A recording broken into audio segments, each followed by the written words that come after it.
কথা না বলেও শুধু হাতের ইশারা আর এক্সপ্রেশন দিয়ে বিশ্বের অন্যতম শীর্ষ কন্টেন্ট ক্রিয়েটর এখন খাবিলাম। হতাশায় মাথা নেড়ে সহজ উপায়টি দেখিয়ে এই যে এখানে বা এই যে এত সহজ দেখানোর যে ভঙ্গিমা, এটিই তাকে জনপ্রিয় করেছে। কিন্তু কেউ কি জানেন আজকের এই বিখ্যাত কন্টেন্ট ক্রিয়েটর আগে ছিলেন একটি কারখানার শ্রমিক?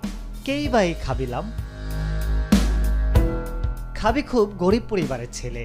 লোককে আনন্দ দেওয়ার জন্যই ভিডিও বানান তিনি। সেই ভিডিও নেটিজেনদের এত মনে ধরেছে যে টিকটকে তিনি সর্বাধিক জনপ্রিয় হয়ে উঠেছেন। টিকটকে খাবির ফলোয়ার সংখ্যা 20 কোটিরও বেশি। এই সোশ্যাল মিডিয়া প্ল্যাটফর্মে ভিডিও পোস্ট করে খাবি এবছর আয় করেছে প্রায় $1 কোটি মতন। খাবির ব্যক্তিগত ম্যানেজার আলেজান্দ্রো রিজ্জিও এই রোজগারের কথা জানিয়েছেন।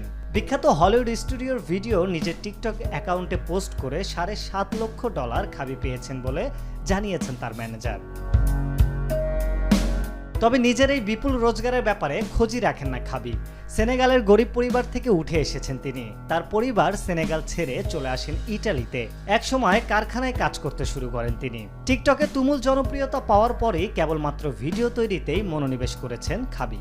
এ নিয়ে খাবির ম্যানেজার আলেজান্দ্রো বলেন, খাবি খুবই গরিব ছিল। ও নিজেও জানে না ওর ব্যাংকে কত টাকা আছে। ও তা নিয়ে মাথাও ঘামায় না। খাবি বলেছেন, আমি অনেক মানুষকে আনন্দ দিতে চাই। আমি আমার পরিবারকে ভালোবাসি।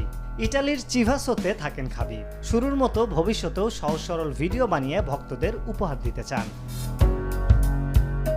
ইন্টারনেটের জগতে খাবিলামের 2 হাত সামনে এনে হতাশ মুখের ভঙ্গিমা সবার পরিচিত। কোনো কথা না বলে শুধু এ ধরনের ভিডিও দিয়েই কোটি মানুষের কাছে পৌঁছে গিয়েছে এই তরুণ। একটি কথাও না বলা প্রথম ইনফ্লুয়েন্সার এই খাবি সবচেয়ে সার্বজনীন ভাষাটি বেছে নিয়েছেন, আর তা হলো ইশারার ভাষা। কোনো একটি বা দুটি ভাষায় কথা বললে হয়তো এত লোকের কাছে পৌঁছানো যেত না। তার কন্টেন্টে কথার ফুলঝুরি, ঝকঝকে স্ক্রিন, চিত্তাকর্ষণকারী সাজসজ্জা, নাচ গান কিছুই নেই। এমনকি তার ভিডিও এডিটিংও খুব সাধারণ পর্যায়ে। তবু মানুষের মন জয়ে সেসব কোনো বাধা হতে পারেনি খাবির জীবনে। আরিফ হক, মাই টিভি।